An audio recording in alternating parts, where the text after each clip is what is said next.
Thank you, Rebecca. I see your thumb. All right, excellent. So good evening. I just want to welcome you all because it's a hot night, and last thing we want to do is sit down and not be in a bucket of ice ourselves. So I appreciate everyone taking the time to meet tonight. We are trying to follow Robert's rules and the Brown Act as best we can in a new format. So if you have any, we have our parliamentarian online. So if you want to ever stop me and correct me in anything, just be sure to unmute yourself and speak up. I'm not controlling your mute right now. This is a discussion always with us. So you have control over your mute. And if you want to grab my attention, a hands up with before we get to too many people, I should be able to see everyone. Or you could always use the chat to communicate as well. Let's see. So did everyone get a copy of the agenda and have time to look over the minutes? Kristen, I have a question. Yes. Sorry, I don't have a video. Other folks are using the Wi-Fi. That's fine. Are we having a CAC meeting? Because I didn't see the agenda posted on the website. So I don't know if that meet, I don't want to say I don't know. That didn't meet the timeline requirements for the Brown Act. So I don't know. So I don't think this is an official CAC meeting. Can you clarify? So my understanding is with COVID that there's some flexibility in the rules. Yes, there is some flexibility in the rules, but and we got the agenda out via email to as many members as we had emails for. okay, it still has to be posted. That was my understanding. Posted online. Okay, so that didn't happen because there's been delays in systems. So I just saw an email from Seth today that didn't happen at the district end. Right, so my understanding is if that didn't happen, then this isn't an official CAC meeting. Okay, so no actions is what you're saying. Yes. But that means we could still have discussion. Of course. Okay. All right, so then that really clears off a lot of the agenda. So we don't need to approve.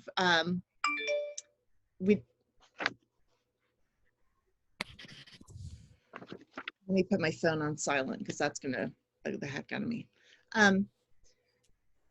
So there's no need to approve the minutes from January and February. Do we have any public comments? Anyone look over the survey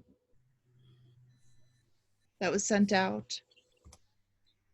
I have a question on the survey. It was very difficult for me to figure out what they were asking. And I had a couple parents call me last night and ask me to do that survey with them. You could figure out what it was asking. So yeah. It's just my comment that the survey was difficult. There was another version sent out today, the same survey. The survey hasn't changed, but it had a note before about those first 5 questions that most people struggled with because it wasn't clear in the instructions that you were to prioritize the first 5. And so some people were coming to that conclusion by default, right? You make everything number 1 and they were zeroing out the one before. So I'm hoping that note will help people with it, but you're right, and I think it's challenging just because there's some challenging choices on the horizon. Are we talking about the survey about the reopening survey? Yes. Yeah, I found it a little bit hard to answer some of those questions too, and I put that in my comments at the end. Good. Well, it's good, and I think they're responding to the comments from what I've seen today. So we'll see. I mean, this is the first pass at trying to do a survey out there, so we'll see what comes from that. And there's a board meeting tomorrow night, so I'm sure there'll be a little bit discussion on it tomorrow night. And if you haven't attended a board meeting yet, please do, or you could always listen to the board meetings after the fact with the district. So, okay. Hello, we have more faces joining. Welcome. I'm not sure if you came in late enough to hear, but Leo was reminding us that because there was miscommunications and our agenda didn't get formally posted, we're not to have any actions tonight and not have an official CAC meeting, which is fine because there's plenty of things to discuss without actions, right? Okay. All right. Is somebody taking minutes anyways? It's recording. But Well, right, but I would think if it's not an official meeting, then we wouldn't have official minutes. I mean, I can still take notes, but yeah, we wouldn't have official minutes then, right? right. okay. Okay. All right.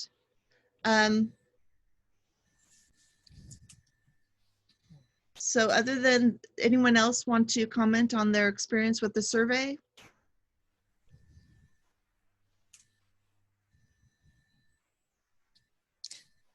Well, one of the comments that I made on the end of mine was that I didn't feel like there was anything about professional development for the teachers on there. Mm. And as an educator myself, I think that you know, as a parent and an educator, I don't really have a strong sense of what the district is doing to support the teachers in terms of this massive inverted curve of learning that we have for transitioning to online classes. And so, I mean, that was one of the things that I mentioned in my comments, just because I think it's really relevant that we're, you know, we're advocating not only for our kids, and we're answering questions not only for our kids, but also for, you know, the people the other frontliners, you know, Right. who are the frontliners of the school system. Well, I'm wondering, because when you begin the survey, you could put in if you're a student, parent, or teacher. So I'm wondering if that was just more of a thought specific to the teachers and not something they thought was in consideration of parents commenting on. So I don't know. Do you know? Any Is staff? it different questions for different people? I Or don't know. Diana? Diana, I'm you- asking Seth or Diana if you know if the questions are different for different people in the district. I don't think so. questions for being a staff member. So Yeah, I don't think that they are. I'm not entirely sure. I wasn't super involved with you know, putting it together, but I think it's the same, because I think they want, you know, the same data to understand how the different groups feel about the same things. Mm-hmm. I know that, you know, there's a variety of committees and task forces, which I can't say that word for some reason, for the fall, that are, you know, that professional development is definitely like top of mind for, you know, if the various multiple scenarios that might present themselves, how to best prepare for those. So I don't know, but I don't think that the questions are different, though, because I think they want the same, a consistent data set to just see, based on how different people respond, you know, what the feelings are. So I had two special ed families contact me and say, was there going to be one specific to special education? What are the chances of having that, Seth? I don't think so, unless like there's different direction from the state or the federal government with regards to like opening, you know, different opening, I guess, procedures or health orders that make carve-outs for special education. Yeah, I don't think so. I think we'll see what data this gets back, and then I know that there is a desire for additional information among a couple different groups of people at the district planning things. So it's possible that there'll be more surveys or more, you know, ways of collecting data to help inform some of those decisions. I know that we're going to do one specifically for ESY, for the families that have accepted, to get some feedback. But I don't know of any plans for anything in the fall. Oh, I just thought maybe you wanted a beat on what was working, what wasn't working so far for students that, I mean, for families that had students in special education. Yeah, yeah, Through yeah. remote learning. Okay. I did ask Seth in advance, and hopefully you had a chance to look at that email. I had a conversation with Patrick Bernhard, who was sharing with me then that the TA agreement, there's a change for SLPs, and I was wondering if you could, it's not been finalized from my understanding, but I was wondering if you could talk a little bit about it, because it sounded, he sounded very excited about what it was bringing to the table. Yeah. Sorry. Where did he post that?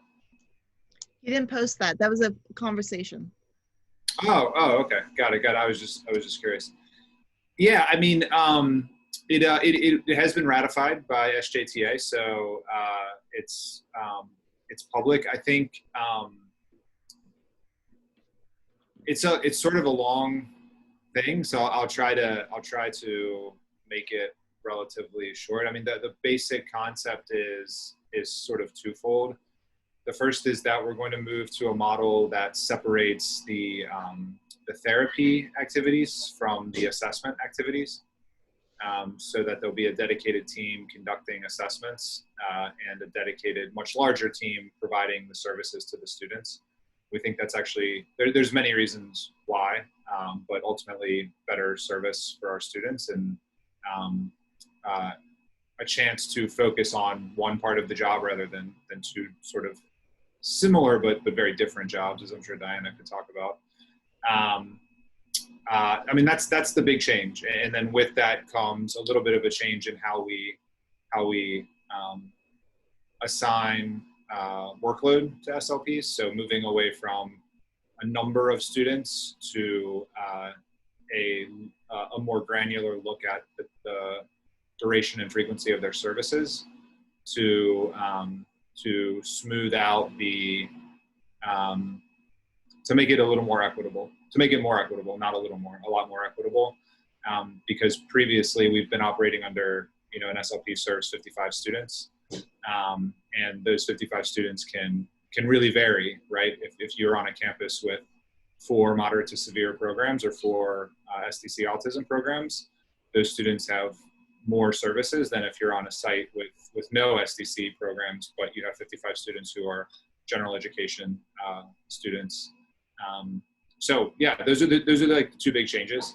But yeah, I think it's going to be, we're obviously really excited about it, and really, it was a really great process working through. We did, I think, 6 8-hour days with SJTA to hash out all the details and, sort of make sure we had considered all the different angles and really talk about it and really further develop what we had initially come to them with. So yeah, it's exciting. I think it's going to be, I think it's going to lead to a lot of good benefits for both students and for SLPs. And there were SLPs on the committee. Yep. Yeah. We had 3 folks from the SLP. I think that just, Seth and Patrick were sitting together with their heads together. There was actually 3 SLPs on the committee. Yeah. So yeah, it's exciting. It's very exciting. So how many SLPs do we have in the district? It sort of depends on, we have a lot of maternity leaves this year. So it really fluctuates year to year. I don't have the numbers for next year yet. I'm still, we have a committee meeting tomorrow on Friday to go through there. We set up a process with the SJTA SLP team to how we do assignments and how we determine workloads for each year. So we're having that on Friday. Right now we actually have 6 more SLPs than we actually need, because we have maternity leaves, medical leaves that happen. So we have a lot of people this year. I think close to 46 or 47, but it's a big increase than what we typically need. We're covering leaves and things of that nature right now. So does this agreement cover the SLPs that are from non-public agencies, or only the ones in-house? Yeah. It's a whole model shift. So it would be for both. Okay. Yeah, the model relies on everyone being part of it. Yeah. Okay. And how many of our SLPs are covered through non-public agencies right now? Of those 46, about how many would you say? All of the ones that are filling the leaves are all contracted because we can't hire a permanent employee, into a position that someone already occupies. So I think if you factor out those 6, it's somewhere like 16 or 17 of them. Yeah. But we've hired 4 direct district SLPs this spring already, and so we're hoping to hire a few more. We just have put another offer out today, so we're hoping to keep hiring people over the summer. Great. Yeah. Great. Thank you. Yeah. All right. So any other public comments before I move on our non-action agenda, for lack of a better description? Sandra, I do. I actually have a question for Seth from Parents Helping Parents. I was speaking with Maria today, and they did in collaboration with 5 other parent training center and information centers, they did a Q&A with Kristen Wright, the state director of special ed. And they actually wanted to ask you, Seth, if you would be willing to do something similar, where with a PHP staff person, they would kind of do like a preset set of Q&A. So you wouldn't be doing like live Q&A with the public. It would be kind of like an interview Q&A on just kind of special ed during COVID with the district, and just wanted to see if you'd be interested in doing something like that. And then it would be kind of a moderated, like with chat, a chat moderation through a staff person. If you'd be open to doing something like that with PHP.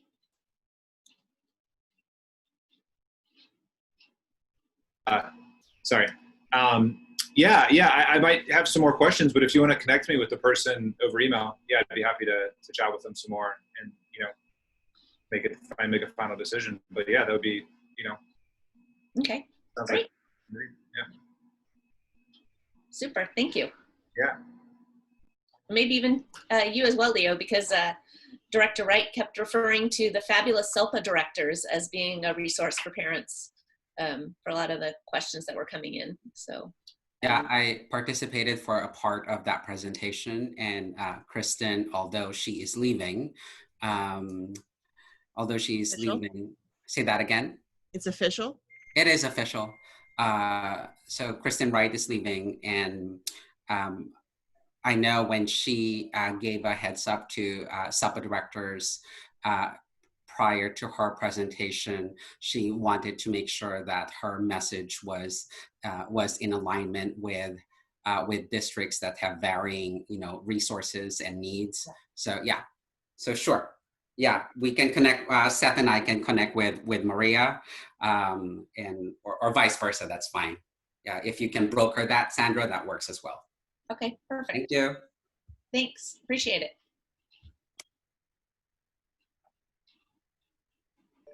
Thank you, Sandra, that'd be great.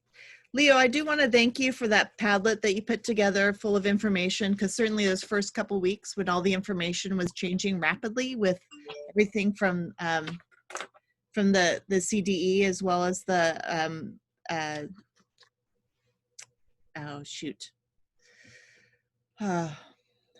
at the national level as well as the state level, thought a lot of changes were happening pretty rapidly in March, before March was over. And it was helpful to have that kind of as the beacon of what's the latest information. So I appreciate that being developed and maintained. So thank you.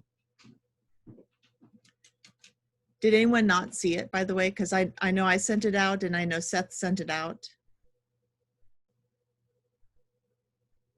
I think you also linked it on your website, so it's also there. Great, good. All right. Okay. Well, usually we have announcements and reports. There's not a lot with family engagement right now because it's hard to bring groups together. But I don't know, Seth, if you have anything to report on family engagement? Because No, not from Veronica. I honestly haven't talked to her in a couple of weeks, so Okay. nothing new that I'm aware of. I'm sure there's some stuff going on, but I'm just sort of living in the special education world pretty fully right now. I'm sure there's plenty going on there. So how about you share that with us? How about an update on special education? Yeah, sure. Yeah, I mean, as you can imagine, there's a lot going on. I think right now what we're focused on a lot of things, but I guess a couple big things is the first is just closing out this year, as strong as we can given the circumstances. So we've held a pretty incredible number of IEPs, I think, during this closure. But with that comes a lot of documentation that has to be done, and the distance, the fact that we're not meeting in person makes that challenging. And one of the impacts of the paperwork is that we have this thing called the pupil count. Well, it used to be called the pupil count. Now it's called something else. But we basically have to report a bunch of data to the state. And before we do that, we have to make sure that there's a bunch of I's dotted and T's crossed in the IEP system. And so, as our IEP meetings have taken different forms during the distance learning, because either we can't assess a student in person, or we've had a lot of families ask us, hey, like, I know the IEPs do, but we can't do it right now. There's too much going on. Can we move it to the fall? We just have to make sure we do everything right in our IEP system to get ready for reporting. So that's a big focus. And then there's also just some work around documenting what's been done this year so that we can move into next year really strongly.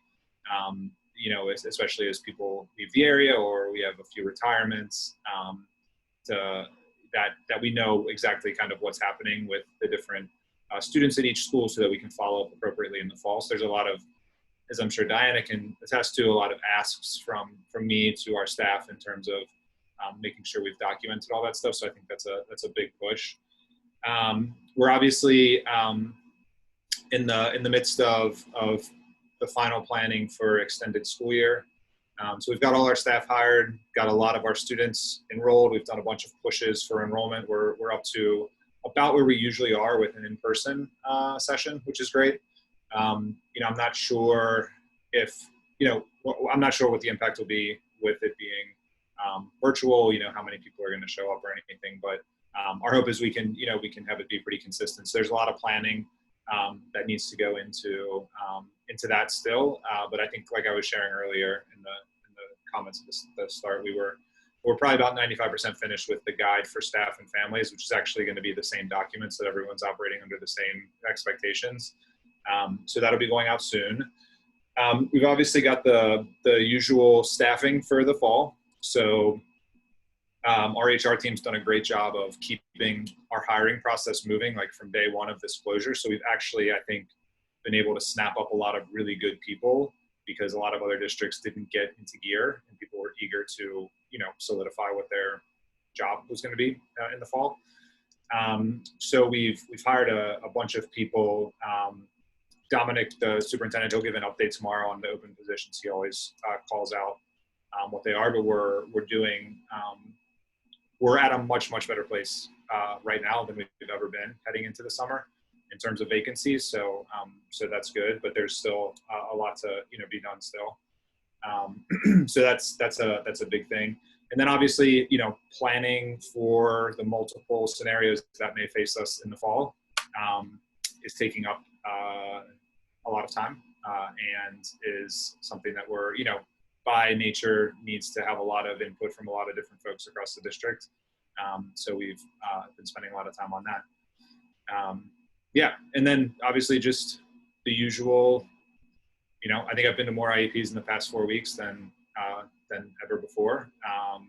It just seems like we're doing them in some ways it's great because I think we're learning that this platform for some families actually works really well when they have difficulty getting to meetings, and we can the flexibility on our team schedules too is obviously makes things a lot better. You're not in front of a class. You know, you can fit in an IEP at 1 p.m. and then everyone's sort of there. So, but, we try to find some silver linings in the whole situation. So for some families, like I've had a couple of families email me, like, people I don't know who I wasn't at the IEP or anything, just say, hey, like this person did a great job. Like, you think we can do this going forward? They said they weren't sure. They're going to wait for direction from you if we could hold remote IEPs, even if schools are open. I've been like, yeah, like it's an option. It's always been an option. We just haven't used it as extensively. So yeah, so I think those are probably like the big things that are happening right now. Seth, this is Leanne Carrazzo. I had a question. Yeah. We got notified that district wasn't going to be hiring classified staff. How are we going to be on staffing? Can you say that last part again? Oh, sorry about that. I'm having technical difficulties here. You're good now.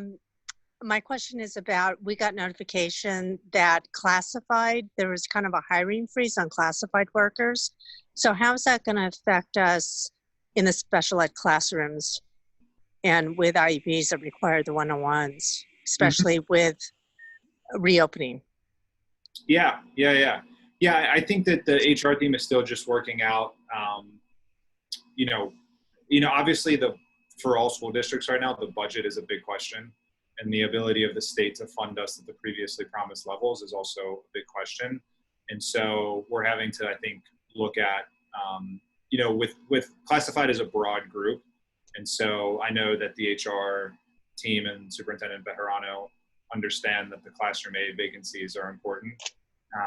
So I think the sort of slowdown on the hiring part of classified positions applies more to the non-classroom positions, things that we're not sure when those folks are going to have a full-time role, like a bus driver, for example, versus the classroom position. So our director of HR, Jacqueline Murphy, we have our staffing sheet for next year for all the IA positions that we've been going through. One of the positives of this is that we've actually seen a massive decrease in the number of instructional associates that typically just leave over the summer. It's a position that there's just a higher degree of turnover than in our certificated ranks. So we're actually in a pretty good spot right now. We've had very, very few people resign because who's going to resign in the midst of a pandemic when the next job is probably not a certainty. We expect that to potentially increase as things open up and people find more roles, but maybe not, depending on the state of the economy. So I think I feel good with where we are right now from the instructional associate staff perspective, and I know that Jacqueline's getting ready to start the hiring for the open positions that we do have. Great, thank you. Yeah. I've been hearing a few IAs feeling underutilized or not utilized. Are there certain tasks you've kind of asked the special ed teachers for the special day classes using IAs to make sure that they're being incorporated in the lessons and involved with the students still? Yeah, we have. I think it's varied. We've found that, for example, like I have a classified member on my district team that doesn't have internet. And isn't able to get internet right now because of their unique situation. So we found that's actually it's not uncommon for our classified staff. So we've given teachers some guidance, and there's a lot of them that are utilizing them very heavily. There's some that are utilizing them less so. But yeah, I think one of the things for the fall is obviously to really consider like what exactly is the model? How do we ensure that people have the right access to the different technology that they might need to really participate. Yeah, but yeah, I'm not surprised that some people have felt that way. Yeah. Well, and I'm wondering, there's a lot of tension in the beginning with this pivot. If you wanted to just kind of talk through the process for special education and changing from being able to be in person and then not being able to be in person, and what that might have altered across the board during this remote learning time. Does that make sense? Or is that too much to ask right now? It's such there's sort of so much to say is, you know, I think the biggest and sort of, I guess for me, there's like two really major impacts. One is that a lot of our services are predicated on them being in small groups of students who have similar needs and are of similar age. And as we've gone to distance, the coordination of that schedule-wise has been almost impossible. You know, and then there's a lot of parents that have privacy concerns, which I understand. And so there's a lot of people who don't want that to be happening in a group setting.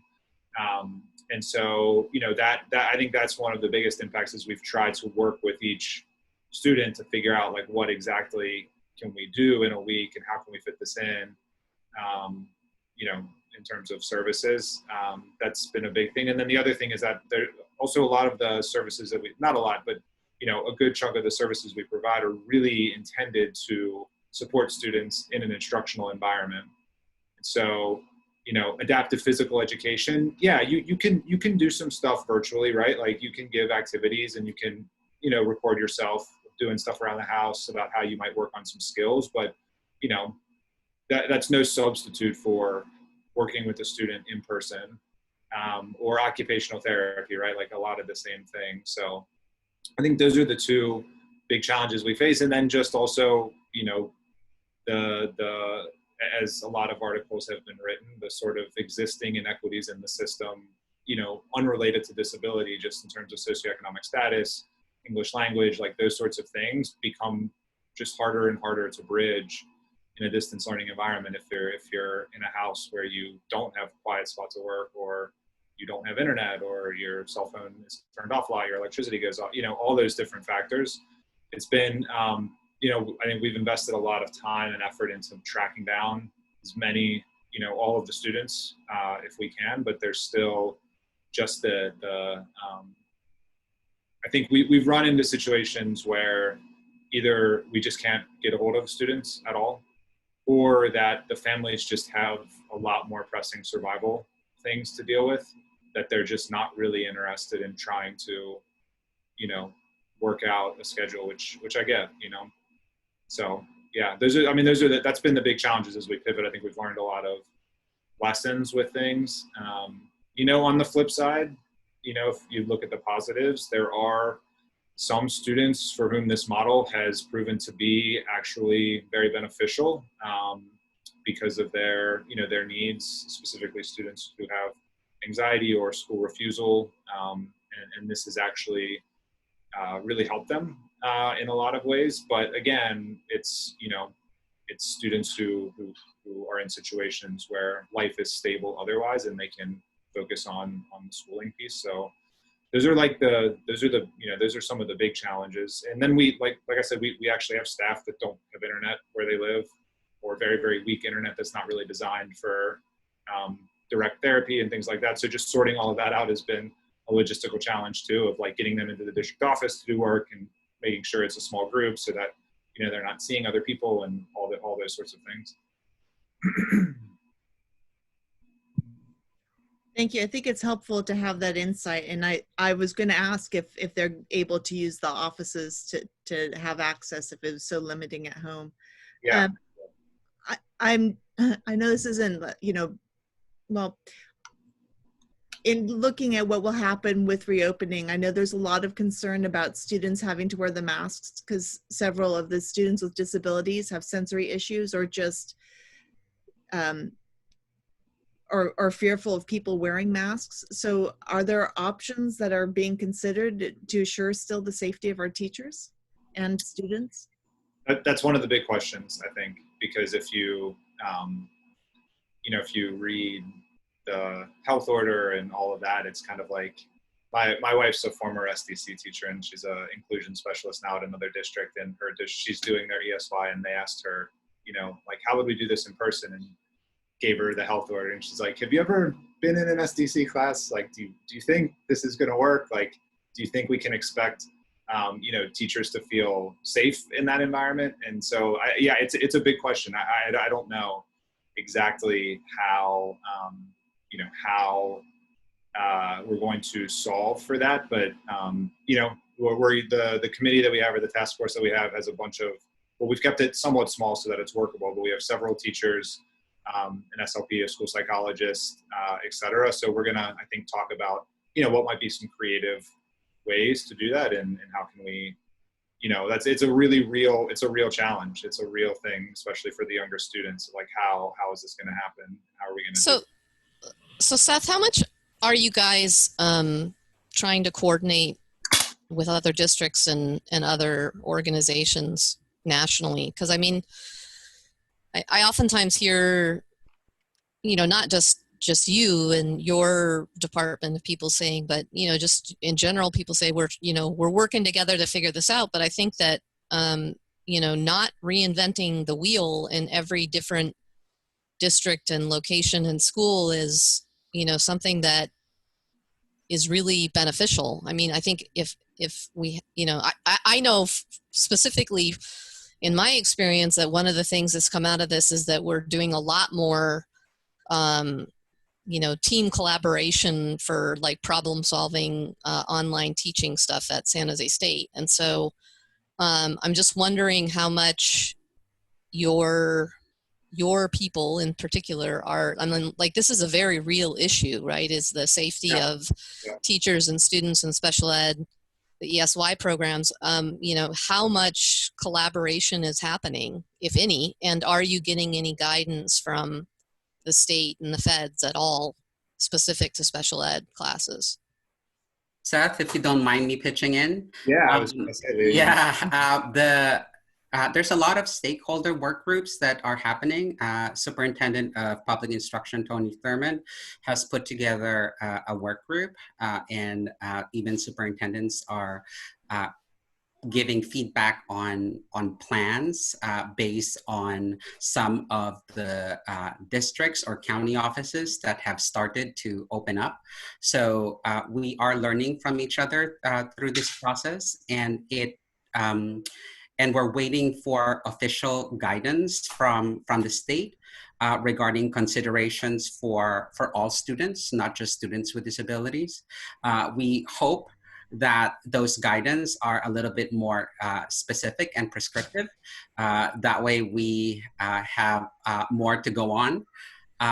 But also they recognize that different counties also have different needs. So for them, it's also difficult to be very to the point and specific. So we have to tailor and coordinate with county public health to make sure that our plans for education is meeting the safety needs of staff and students. Thanks. But we're not reinventing the wheel. Someone else working, and then someone's putting together a template that districts and county offices can use. Sorry for that last second addition.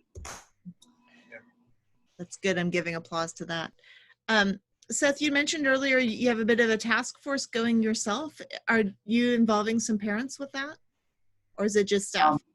Yeah, right now it's just staff, but it is my understanding that once we haven't even met yet, once we meet and talk about sort of like the objectives and everything, that we're going to be getting parent input on, I don't know if it's going to be serving on the committee or some sort of consultation process, but I actually just asked that question myself today. And so there's a couple of different ones across the district looking at different aspects of delivering, education. And once there's like a decision made about how that's going to look, it's going to roll down to everybody. So yeah, more to come shortly. And then I know in one of the CDE presentations, they talked about needing to really front load the students and all the changes that will be needed with the social distancing and the hygiene changes, and being a little more restricted in the schools just because of the need to keep everything clean and safe for everyone. I was going to ask if there's plans to do some educational videos or something. And then with that, have you considered working with, oh shoot, Leanne, you might need to help me because it's across the street from Parents Helping Parents. Adaptive Arts? No. Oh, College of Adaptive Arts or? Yeah. Yes, because that would be a great collaboration. Yeah, yeah. It's one of the items on our agenda for Friday is related to that. So I think so I guess it's really just me at this point because we haven't met and I'm the person planning it. So I think what we're gonna do first is sort of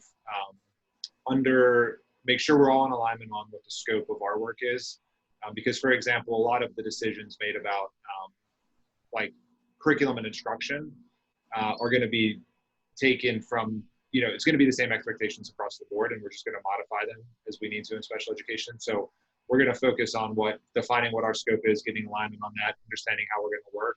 And then I think what we're going to do is identify the things that we think we need to develop before the start of school year, and then start looking like what has already been done. Like Leo was saying, there's a lot of stuff that has been done.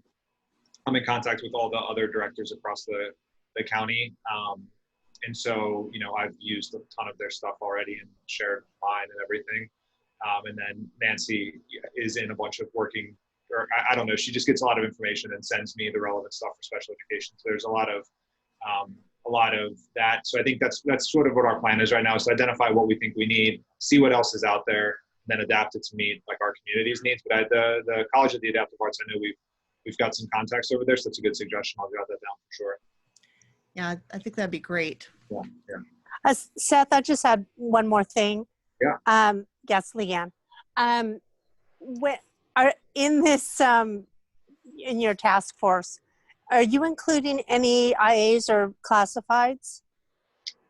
We didn't. We haven't yet. A lot of the challenge is that we can't pay folks to do it, and it's going to be done over the summer a lot.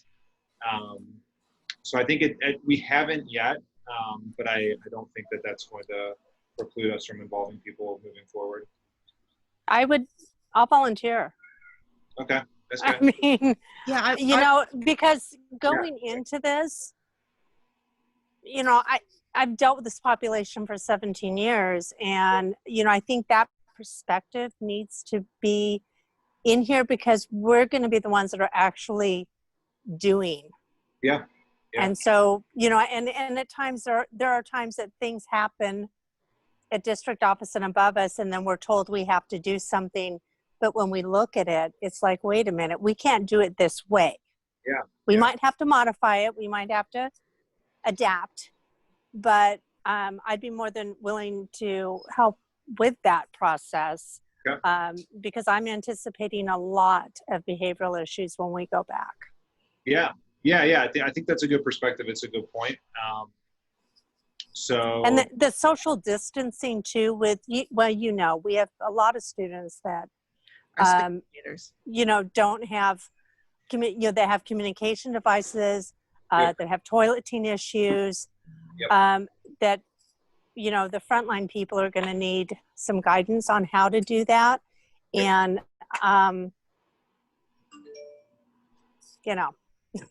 Yeah. Well, I appreciate that. I might take you up on it. Let me think about it a little bit, but I think that's a really good push. I think it's an important perspective. Thank you. Yeah. I don't think it touches on the whole scope of what you need, but I know that the YMCA for their camps that they may or may not have this year, it's an 84-page guideline on safeties. So it might give you an idea. I mean, I think it sounds like what you need to come up with will need to be fairly robust, and that might be something to just kind of look at the outline and say, this is a nice start. In addition, we would need, Okay. Yeah, definitely. I'm a lifelong YMCA member, so got a lot of respect for them. Great. All right. Have we exhausted you now? I'm sorry, Seth. No, it's only 7. These days, that's, it's just hitting my stride right now. Jeez. All right.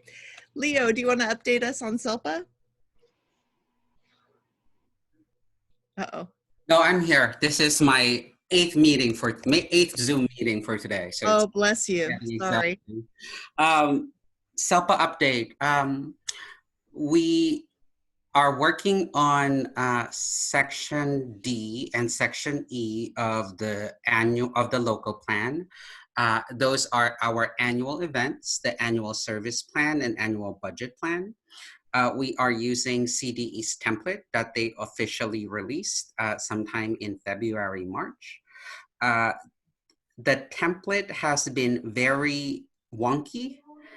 If we need to make a change, or if we need to add a school, for example, it adds at the very bottom instead of adding it in the middle.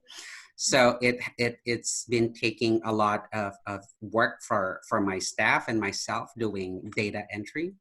I think today we just sent the agenda to the superintendents, to the council, that has been posted on the SELPA website. And then as soon as we have the annual budget plan and annual service plans ready, we're gonna post those up on the SELPA website as well.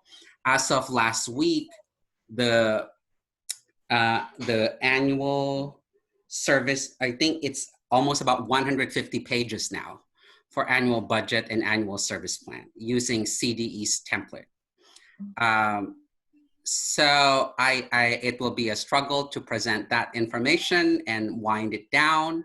But I don't think CDE realized the volume or the amount of work that they have asked SELPAs and districts to do in creating this new template.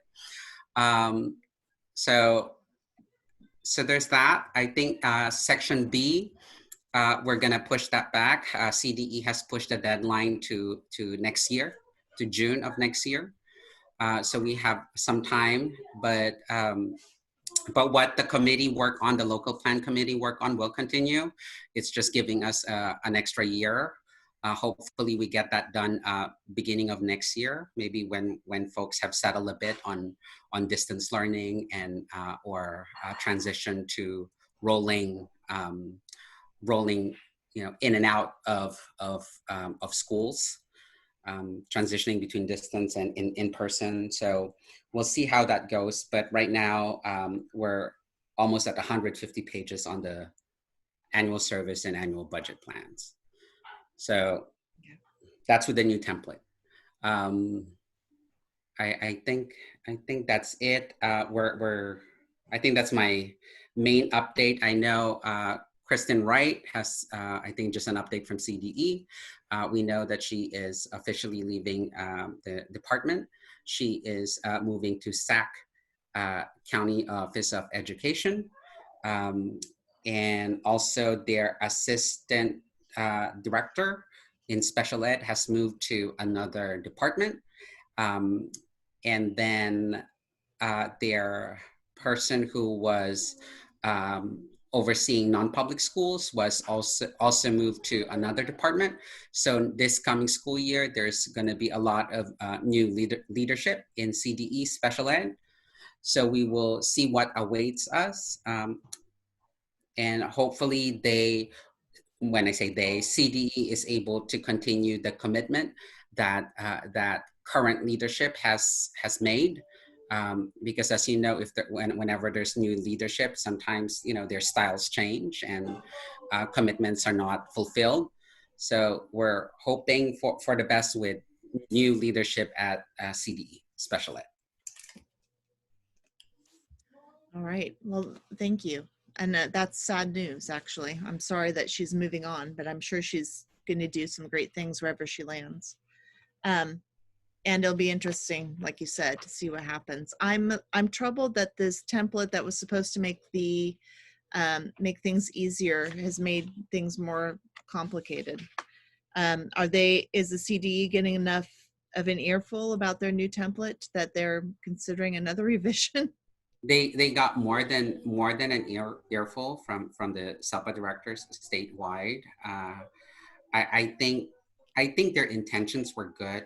It's just that it's a lot of work. It's a lot of data entry. It's repetitive. The template is wonky, so we have to print the template and then rearrange them because we cannot move them around because it's protected. So we're trying to be creative. That way, when we present it to council, it's more understandable and not as, convoluted as, the template is right now. So this will be our first year with that template. So we'll see how it goes. Thank you. And thank you. It sounds like you're doing a lot of collaboration with all the special ed directors countywide. So, or at least in your part of the county, right? Thank you. How are the county programs doing? Just because they're not really underrepresented at our meetings, I would like a beat on that if we could. Kristen, is that question for me? Yes, Leo. Okay. How are the county programs doing? Yeah. The county programs, I know Seth can add, because there's a lot of county programs that are hosted on San Jose's campuses. The county programs are doing a lot of consolidation of classes. This was planned even prior to COVID-19. The consolidation of classes are due to trying to make sure that the county office is maintaining a classroom with reasonable staff-student ratio. So there were instances where classrooms were so low on students and they were overstaffed, and vice versa. Sometimes there's too many kids in a classroom, so they're trying to do a lot of consolidation. I think there's also they've also struggled like any other district. They have struggled with distance learning. The County Office of Education serves our moderate to severe population prior to these students going to a non-public school. So it's difficult for these students to be responsive to distance learning. And also it's very hard for their safety. Prior to the official closure, we had parents of students who had a compromised immune system tell the county office that they will not be sending their children to school. Understandably so, that's the reality. So it's been, and county office is moving forward with extended school year in July. So they're also, they already work and notified the districts. They have informed parents. Same with the districts. They are hoping for parents or students to participate. But we understand that these parents are zoomed out. There's been too many Zoom meetings in their lives that they want a break, and we cannot force them, but the best that we can do is offer them the service. If they want to participate, then they can engage. If not, we completely understand. It's a time for them to relax as well. We have parents, or we have families with no internet, like Seth was saying, or their priority right now is having a job or putting food on the table.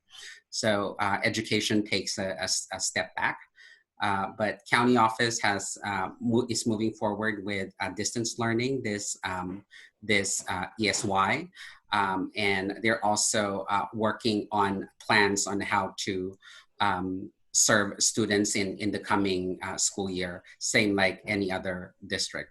So we're all sharing resources. That way we don't need to reinvent the wheel, and we tailor it to our each LEA would tailor it based on their resources and based on their needs. We have small districts in the county, Luther Burbank, Loma Prieta, very like single school districts, to big size districts like San Jose Unified, Santa Clara Unified, and they all have varying resources and competing needs. So and COE is it's an LEA. They also have their struggles, and the population they serve is also difficult, like any other LEA in the county. Okay, thank you. Seth, did you have anything to add?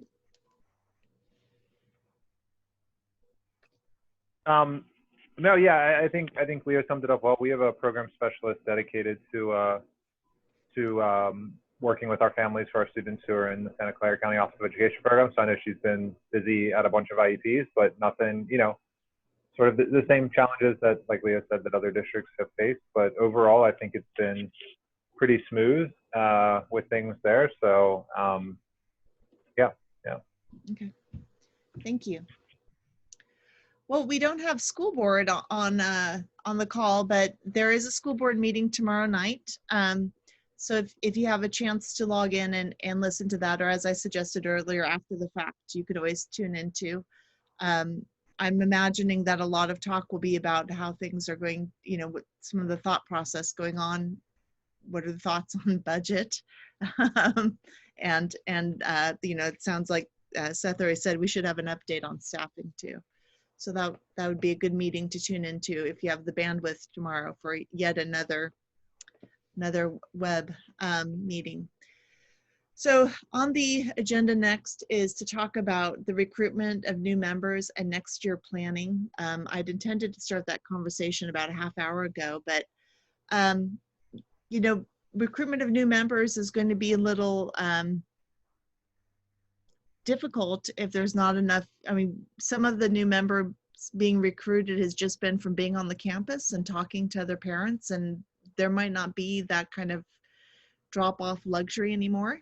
So I was just wanted to put that out there and see what thoughts of other innovative ways that you might have thought of, or thought, why are they doing this at any point. I was thinking just reaching out to the PTAs and having something to put out there early on, or ask if they would let us come early to some of the PTA meetings. Now that they're like this, it's easier for me to get around.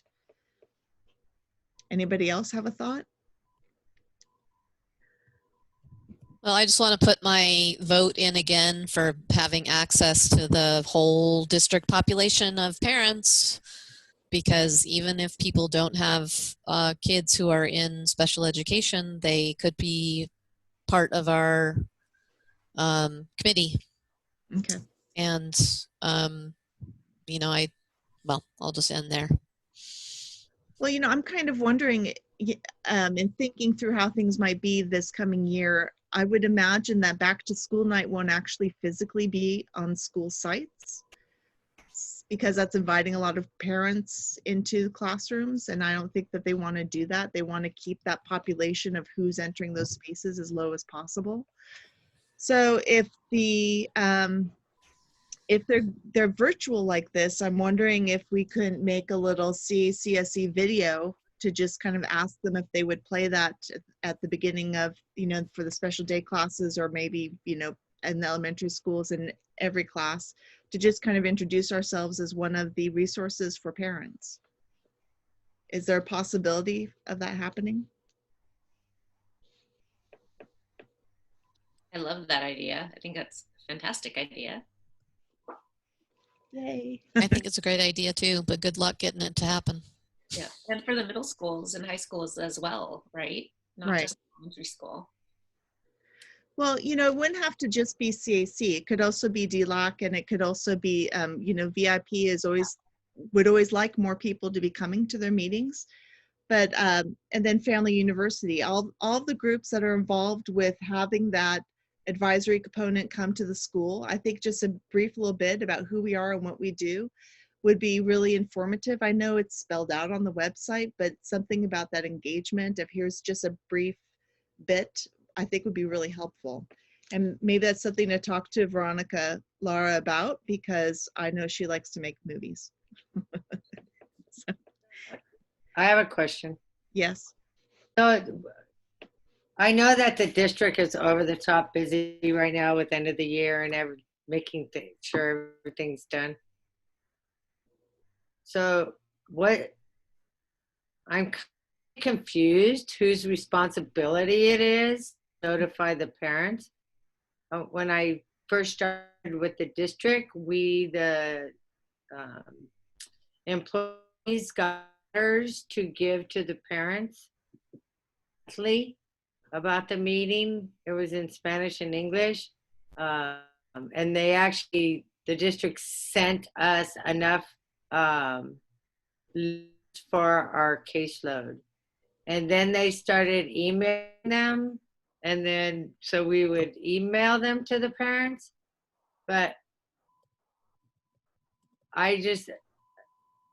think I'm disappointed with the outreach. And I'm not real sure who the outreach belongs to. So who does the outreach to the parents? Nobody knows? Well, Diane, remember when we first started and we had the flyers or Yeah, that's what the brochures? we had the brochures, and the special ed department sent it to all the special ed employees to give to their parents every month. But we also had the brochures that I labeled, and at the time, that were mailed to every family in the district. And that was at, Right. like at the beginning of the school year. Our target date was like August before the school started. Mhm. And at the time, that was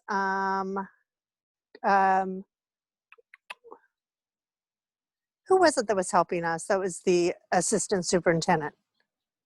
He went to Chris Funk. So at that time, Chris Funk was somehow they were funding it. Okay.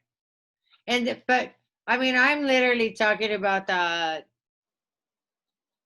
list that came out every single month that we handed to the students. And that actually Seth from special ed. Right, So when it I was. started, it was paper, printed Spanish one side, English the other, big, and it had all the information about the CACSE and the meetings, and it went out the week before the meeting started. And then we went to the emails, and then we went to the robocalls. So my assumption was, Seth, that it was your responsibility to make sure all the parents had access to the information, but I'm not sure. So I'm asking, whose responsibility is it to notify the parent of special ed that there's a committee for them? Because we used to during the Yeah, IEP, I hear you. I hear you. even during the IEP meetings, we talked about this committee and gave them brochures. Yeah, so the CACSE schedule of meetings is attached to the procedural safeguards that are available on our BoxNote. So those can be provided to parents, at every IEP meeting. It's there, it's in the document. We also send them to all the schools for posting as well. And then we typically do the robocalls before the meeting. I think I misunderstood this meeting being an official meeting. I think I just misread the email. I thought it was just the executive board getting together to chat. So I didn't do a robocall for this one, but we've typically done them always in the past beforehand. Yeah. Okay. Thank you. Right, but Yeah. sorry, that doesn't address the ongoing issue of reaching the larger school community. I mean, is that ever gonna happen? Well, I think it would be helpful to know, Diane and Leanne, if you tried doing this, handing off a notice, having access to emails and doing robocalls to everyone, what was the payoff of those methods? Can you talk a little bit about that? Do you remember if it increased attendance at all? Yeah, do you remember, Kristen, when you first came to the meetings? There was like 4 or 5 of us. Yeah. Well, but we had large groups that actually started showing up. There was, Okay. 30, 40 people that were coming. Oh, when Sue and I started? Yeah. Yeah, that was when the call was going out across the board. Yeah. Okay. So the room was filled. Yeah. You're And right. then it started going down. So I'm just thinking that, especially in this time of crisis, as everybody tells me, I'm actually enjoying sitting here looking in my backyard. That's why I'm smiling all the time. Sorry, guys. I thought it was me. I just think that moving forward, we need to get more people involved. Our committee can be a very useful tool for the families to connect to. The members are supposed to be ed students, community, people in the community, parents helping parents, and the San Jose State, and then people who live in our area. So I want to make going forward that we're attempting to connect with all of those avenues, especially this time when people need somewhere to go. And just literally, these meetings really help people, even though they just sit and listen and they're hearing. It gives them a chance to breathe because they have more information, or they can settle their thoughts in this area. So I think it's really important moving forward. I personally don't care whose job it is. I just think that we need to utilize this committee to support everybody in our district. Well, and teachers too, right? Because some teachers are sometimes coping with situations. Yeah. There has to be an employee on, so, and Leanne's the same. So there's supposed to be employees here. We're supposed to have a well-rounded first group of people, so we have all the information possible. Well, and I think in the last couple of years, having more information, just, you know, with the parent education aspects, and then the education coming from the district of their systems and what they're offering. And I mean, that's been helpful, very helpful to me to understand. It might not be that my child uses it all, but it's nice to know that it's there, so that when I'm talking to other parents, I could share that information and further their knowledge too. So yeah, I agree. I think it, specifically with the changes that we're facing this upcoming year and years to come that will follow, I think having that level of collaboration is going to be key to the success of special education going forward. Yeah. Okay. So that's just a conversation that I feel that we need to continue to have. And I honestly believe that we need to have something in place there by the end of July. Okay. Just so everybody, I mean, such a good job explaining the things that you're doing and your thought process and how you're doing it. Mm-hmm. I mean, I think it kind of calms the water when you let us know how busy you are and all the aspects that you're looking at.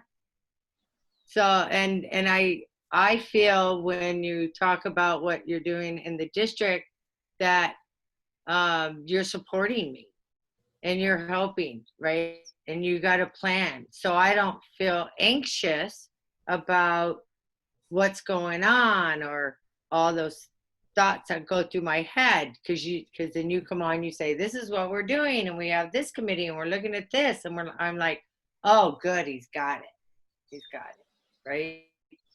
So I'm just saying that I think we need to get this committee into the hands of a lot of people who are in a crisis mode. You just need to hear that they're going to be okay. That you were going to be okay. It's crazy making and it's different, but we're going to walk the steps, and people that are in charge are going to put it together, and we're going to have a system. But I also think we need to give people a place to have that conversation in a very calm manner. So that's my. Thank you, Diana. Okay, any other thoughts? Or just go with those? Go with our plan to reach out to PTAs and hopefully work with Veronica Lara on some kind of video that gets played at all the open houses, open web houses come the fall. Well, I think those are all really good ideas. Mm-hmm. I would ask that, I think Steph is more likely, in my experience, it's much more likely that things get done if they have owners and action items and due dates assigned.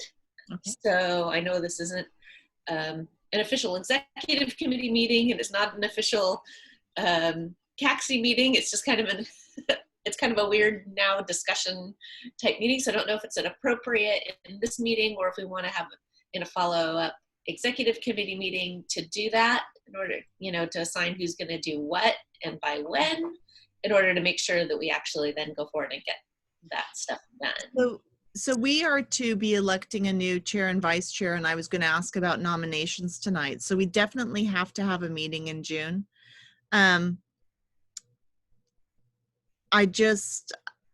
It would help to know, I have some conflicts on Mondays. So does anybody feel, just by a show of hands, do we need to stick with Monday, or is a Wednesday night option okay? So Monday, thumbs up or no bueno? Okay, one thumbs up. For me, it depends on the week, because I have different things on different weeks. Yeah. Okay. I have a conflict the first couple Mondays, which is why I'm wondering if we could move it to another day of the week. So Seth, we would need you and Leo to be there, and I imagine your days are long every day of the week, but is there one day that's kinder for you to join a meeting in the evening than others? A day in June? Yeah. No, Monday or Wednesday is fine. Yeah, the board meetings are, really the only thing that's a conflict right now in this quarantine life.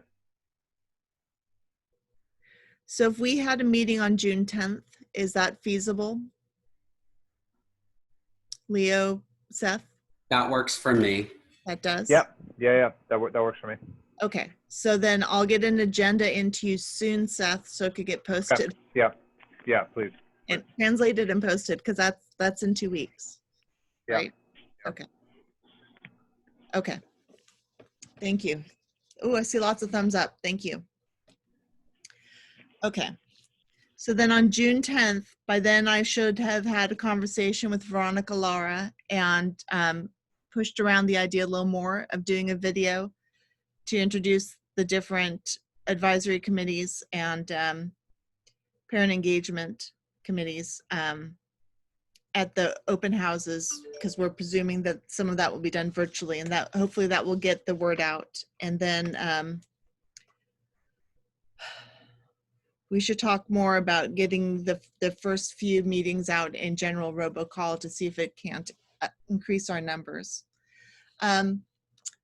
As far as chair and vice chair nominations, I haven't heard from anyone of any interest except for David Forderer, who's interested in being a vice chair, but only if I stay on as chair. And I'm hoping after January next year that just won't be possible. Or is it December? Because the voting will happen in November. No, I think it'll be January because of the count. Yes, I see a hand go up. It's fantastic. I love it. Hello. He's voting his parents in. Yay. You're nominating your parents? All right. Well, So I'm willing to stay on. It's risky to have me as your chairperson but it buys us time. So, I'm willing to. I just don't know how great I'll be at functioning. I'll probably be delegating a lot more come the fall. So, Diana, you need to unmute yourself. Who offered to be co-chair? David Forderer. He's not in this meeting tonight because he doesn't have the technology at home. Okay. Is that David? I hate to define it this way, but David in the wheelchair, David, or another David? That's David. Sorry, I don't know his last name. That's okay.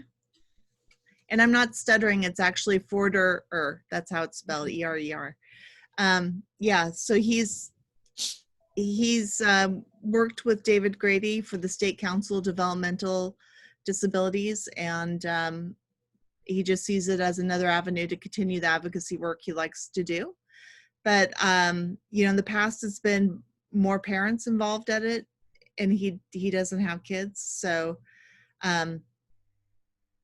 so if anyone else is interested, then we could just have that in at the June meeting to put into a vote. So you could email me or have a conversation with me if you want to better understand what that position involves. Yeah. So I just want to, you know, say this again, that I think, you know, one of the problems that we're having right now is directly related to the fact that we don't have good publicity and we don't have good publicity avenues. And Seth, I hope you're listening, because this is, I would like this communicated to the district.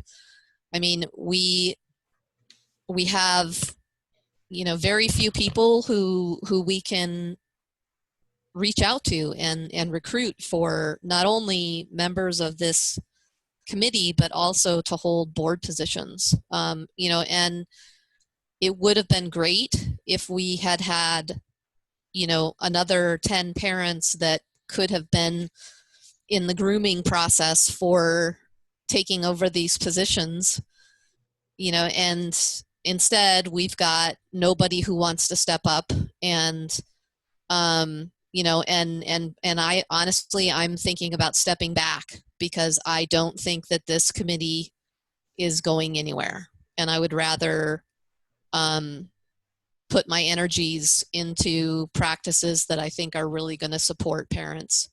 And I mean, that's not, you know, that's more than what's that this meeting is for, but I do think it's very relevant to be as transparent as possible that, you know, we are in a situation that we are very likely not going to be able to staff our CACSE board. And, you know, Kristen, I love you dearly, and I know that this committee is near and dear to your heart. And I also know that you would be terribly overcommitted, and I want you on that school board and doing great work from that perspective, not working on this committee. You know, so, you know, as your friend and as a parent of an SJSU or a San Jose Unified student, I want to say, please don't step up to be the chairperson again, because I want you to put your energies where they really need to be and where I know your heart is as well. Right. Thank you, Kristen. Appreciate that. Okay. Kristen, just one quick question. Will an email be sent to membership asking for their nominations as well? Because I know not everyone is here. Right. So yes, Thank you. absolutely. Of course, to membership and friends who might know members and want to nominate them. Yes, and they accept the nomination, of course. Yes. Right. Yes. Thank you. All right. I will be around until we can find a new chair and vice chair. But again, like Kristen Boyd said, I see this committee really being bound by what we could do at this point, you know, and in terms of membership and just our abilities.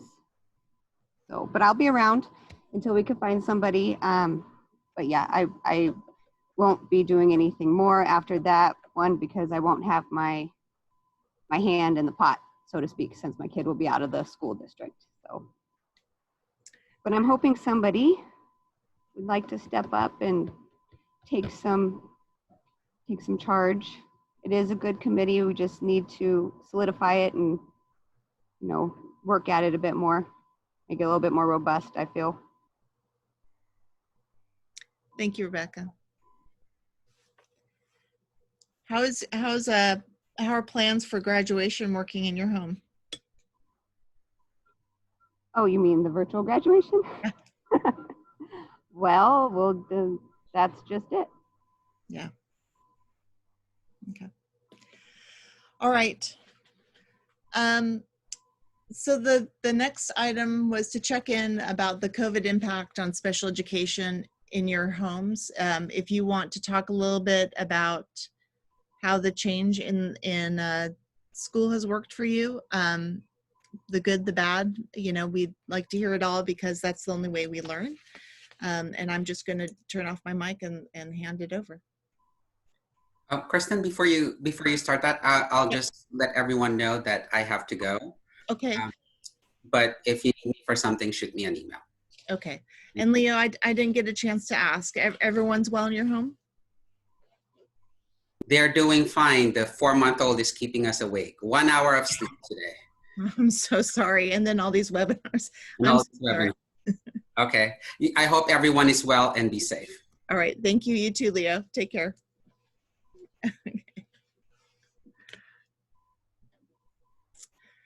Jessica, can I check in with you first? Do you want to talk about a little bit about how things are going with the remote learning? So far so good. We are doing well with remote learning. I think our son is doing really well academically. Having no distractions with peers is definitely helping him focus. But we did, and we were advised initially to have him in a classroom so he could get that social interaction and cues from his peers. So while being at home is going really well right now, hopefully it won't be a forever thing, and then we can get him back into a classroom with some peers. So far, all of the links that are given to us, we're able to navigate it okay, and I feel like he's doing great academically so far. So that's good. Okay. Great. All right. Does anyone else feel like talking about? So I can tell you as the employee, yeah, I have not, I'm working just as hard. Okay. I'm doing teletherapy as I can. I took all the PDs and I practiced and I haven't figured out how to do the group thing, and that'd be exciting when I figure that out. It's overwhelming because I don't have all the documentation, and I'm old, and the technology is like zapping out my every last brain cell. But besides that, I'm enjoying it. The crosses that I'm bearing is I have a handicapped child at home. She's 39, so she's not little. She might as well. So the at risk is scary. And I'm very social myself, and I forget that foot thing. So I have to be reminded. And then, but I have grandchildren that come here, 3-year-old and 2 teenagers. And when we all get on to the system for them to do their work and the 3-year-old to run around. So it's crazy. Like today I had to take my dog and get back here for an IEP meeting and then run over and pick her up, drop off some stuff. And then, so I was like running and then coming back and doing therapy and then running. So those challenges that I'm having personally, but I feel like I'm getting the same amount of work done, and it's the end. So everything has to be done. Yeah. Yes. So did anybody else have a IEP that I loved having it on, just like Seth said earlier, I thought it was great to have it online. Yeah, we're frozen in mid IEP because we started on right before the lockdown, and not all the staff was available to do assessments. So we kind of started it, and some of the assessments have been done remotely, and case manager offered to complete the IEP next week remotely, and we just feel it's kind of rushed, and so we're actually going to try to complete it in August and get our assessments in, and let's review that. But it just seems a little awkward to try to do the IEPs like that. as far as day-to-day, different teachers have had different levels of proficiency and initiative, I would say. Like one that's particularly just jumped out and was doing all kinds of stuff, and actually has WebEx meetings with all the kids. Other teachers are, you actually have to push them. Like literally had to send emails to ask them to put in lesson plans. And when I go look at the Google Classroom, the other students are doing the same. The other students are actually reminding the teacher, hey, where's my work? So it's kind of varies teacher to teacher. Hardest part for us is just keeping up on everything. Because I'm actually working harder than usual because all of my work has transitioned to virtual conferences. So I've been on this is my 7th online meeting today, not 8th, but I'm working a lot of hours and constantly running out to fix other people's tech support because it's, even though we have decent equipment, the Wi-Fi in the neighborhood's overloaded and it's really hard to keep up with the schedule. And I actually made a grid schedule for everybody, including my wife, who's also has, she's an employee, so she's got meetings with her school. Just trying to keep everybody on schedule and focused is really hard. The kids aren't in a classroom. They'll, if you don't watch them, they'll gravitate back to their bed with a device. So that's been the biggest challenge, is keeping everybody on task and keeping everybody logged in when they need to be. So it's been a little bit of a struggle, but we're getting through it. I'm more concerned about summer when there's less structure, less activity, at least till ESY comes in. Right.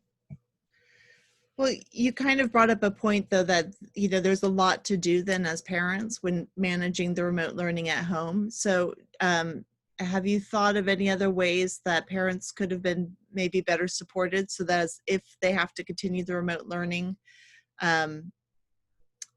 hopefully they would have that on their radar to address? I think maybe individual schedules as much as possible. Because what I've seen from, a lot of the teachers is, okay, we put a bunch of stuff in Google Class at the beginning of the week and, good luck. Some of them will check in, but a lot of it's like, here's a bunch of stuff to do this week.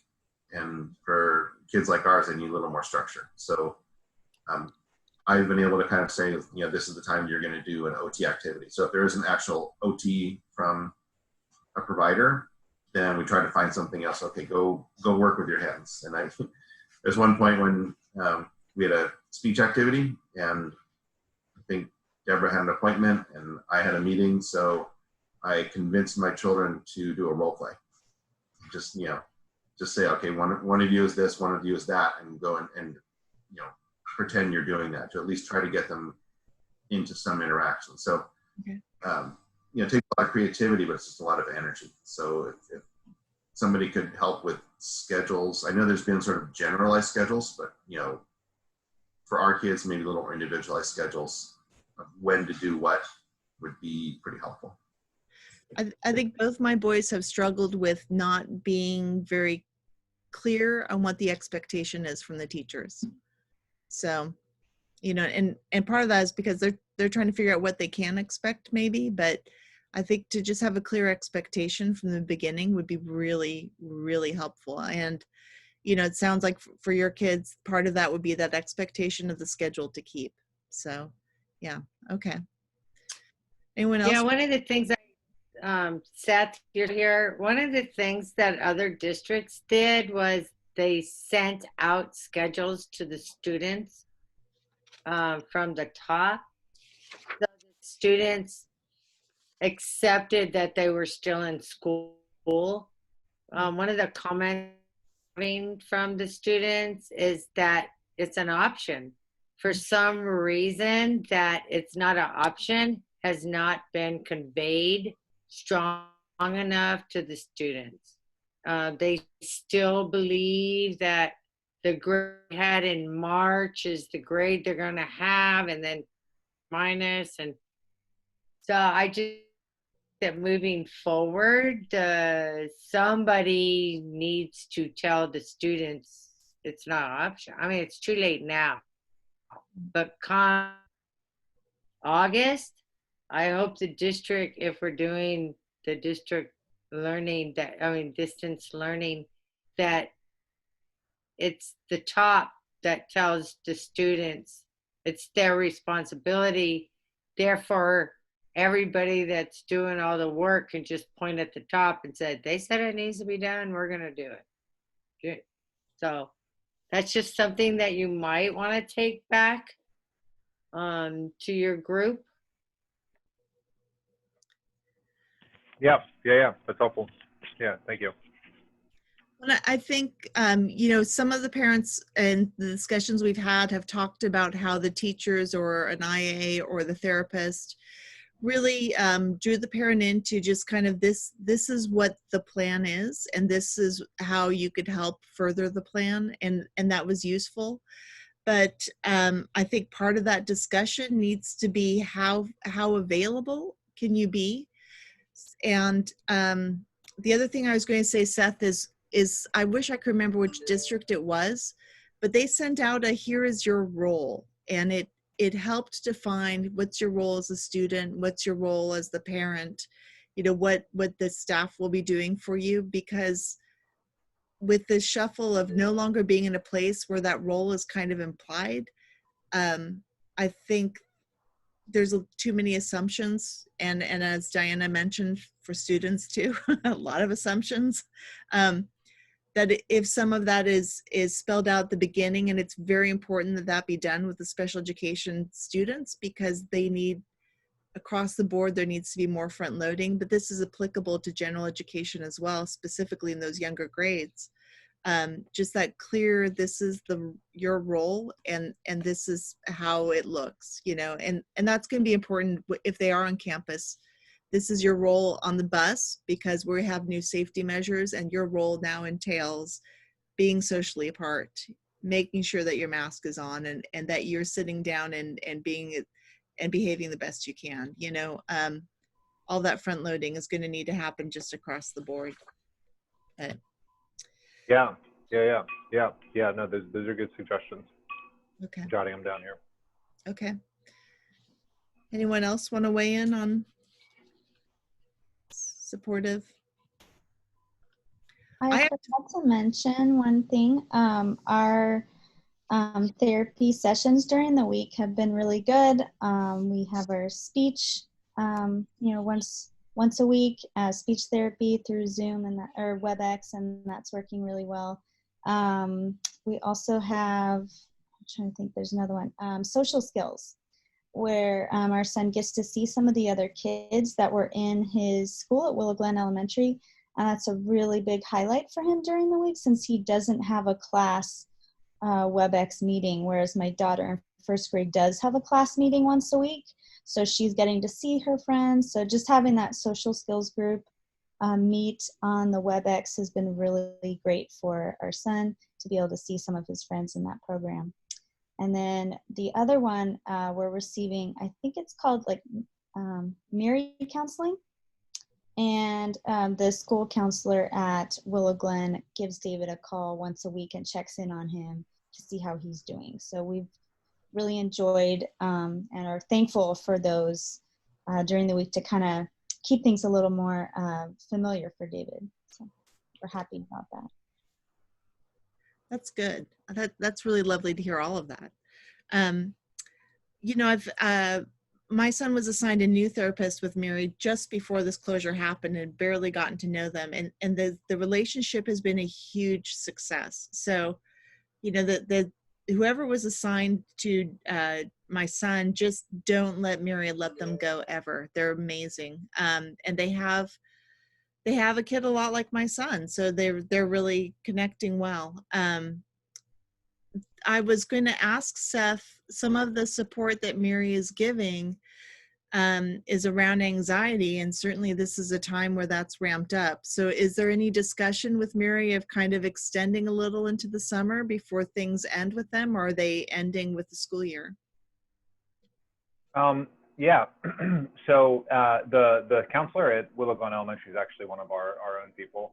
So that's great. Yeah. So obviously the students who receive the services during ESY, we'll continue to get those. You know, we'll get the counseling services during the extended school year. I think the school year comes to an end next week, and with it, the related services as well. So I think, I'm not sure if student services, which I know they've set up sort of a referral process for students for counseling, if that's going to continue into the summer. But, you know, there's obviously like budget consideration to take into account with regards to providing services above and beyond the instructional year. And I obviously see the benefit, but there's just things that we have to, you know, juggle with regards to that. But we do, it's been top of mind for us that when and how we transition back to school in the fall is going to be a challenging time for a lot of our students. And so we've had a lot of, well, I've had 2 preliminary conversations with the lead person at the Mary Center, but then also our own internal counseling team about how we might proactively address that rather than waiting for needs to surface. So I think that'll be part of the plan of like, how do we support students from a social emotional perspective who, you know, may not have it written into their IEP, but who, you know, who are going to need it, who are going to need some support in transitioning back to school, and both the, like, you know, just the natural anxiety of being back in school, but also, you know, the leftover anxiety from a pandemic and the risks that might be present at the school, you know, all those sorts of things. So we don't have a final like picture of what that looks like, but it's certainly something that we're going to consider and plan for. What's being done to support the well-being of the staff? Because this has certainly been a stressful time for everyone, yourself included, Seth. So what's being looked at to support the staff, you know, with their well-being, and then also to further their skill sets with the remote learning? Because I imagine this isn't something we're going to get away from in the near future. Yeah. With regards to skill set, I think, you know, we didn't have a ton of time to plan for this, and so I don't think we did a great. We didn't put in place any sort of systematic like training for folks as we sort of pulled this together. We've got a lot of good compilations of resources and guides and free things that are available and stuff that people internally have put together and shared. That I think are good. But as we look to the fall, we're definitely thinking about, you know, developing. We have these days before the school year in the teacher's contract that, you know, that staff are back on campus and that we've traditionally done, you know, professional development activities or preparing for the year activities. And so how do we utilize those days to prepare for the skills that they'll need to be successful in whatever model it is that we're returning under in the fall? Is definitely, you know, a huge part of the plan. You know, in terms of the support, you know, I don't know if that's a question I can really answer. I mean, I know from the team that directly reports to me, you know, sort of the stuff that I do as a leader or manager of those folks. You know, I think district wide, I'm not sure. You know, I'm not sure. I'm sure that there's a lot of different things happening with a lot of different principals and different folks who are supervisors on how they're helping their team navigate this effectively. I think we've tried to be, you know, I mean, I'm just trying to think of like macro level things that we've done that I think like tie into this. And I think we've tried to do, we've done a weekly call with all special education staff every Friday. And in it, I think we've tried to strike the balance of being very transparent about, you know, just what's going on and what the plans are for the future, with the recognition that like this is really challenging, and setting out expectations, but recognizing that people are gonna, you know, they're in different situations. They're going to only be able to do the best that they can, and we just need, you know, and that's fine. We just need communication about that, so we know how to make sure that students are getting what they need if you're in a situation where you can't support your students during this time.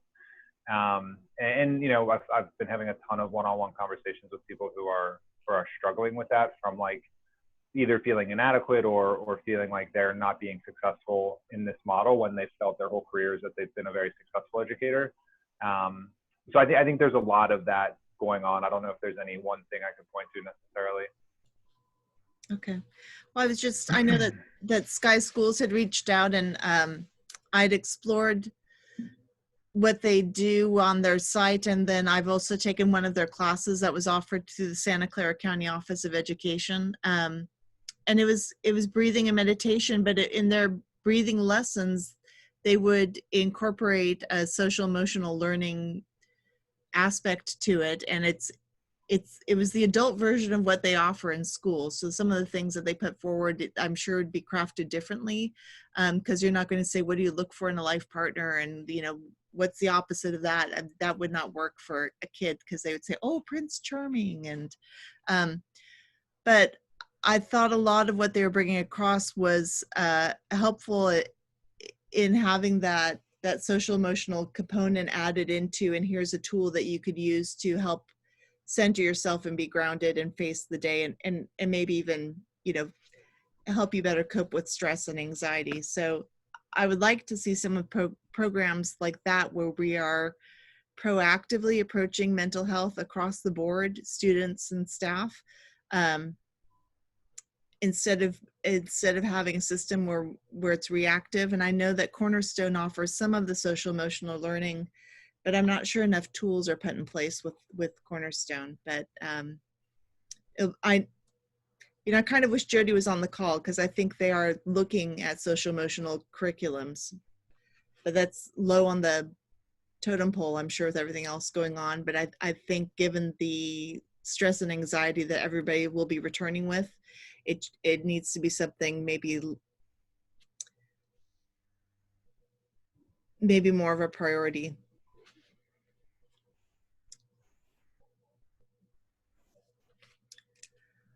Okay.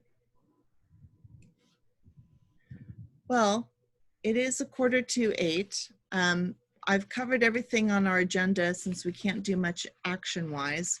Is there anything anyone wanted to bring up before we close our meeting tonight?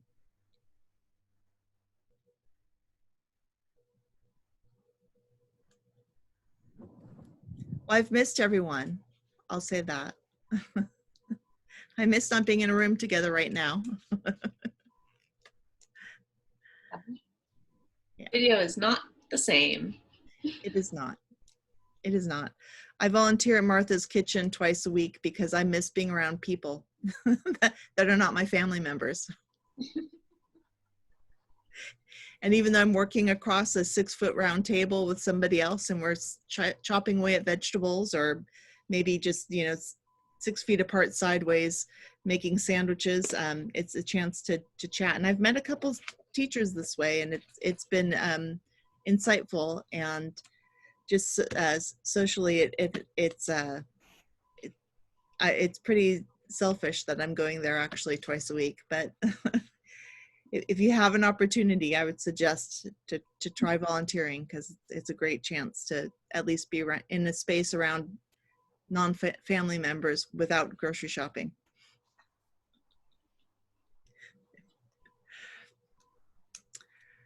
Okay. Well, then I will work on an agenda for June 15th. I will send out an email asking people if they have names to nominate, or if they are curious but would like to have a conversation first, to have those conversations. And then on June 15th, we'll have another meeting with actions. Is that June 15th or 10th? Yeah. So June 10th. Okay. Thank you, Rebecca. Someone's looking at their calendar. Yeah, I was just going to ask the same thing. Sorry. I think this time of night we all turn into pumpkins, right? All right. Well, I'm going to end the recording, but if anyone just wants to stay on and chat, I'll linger on.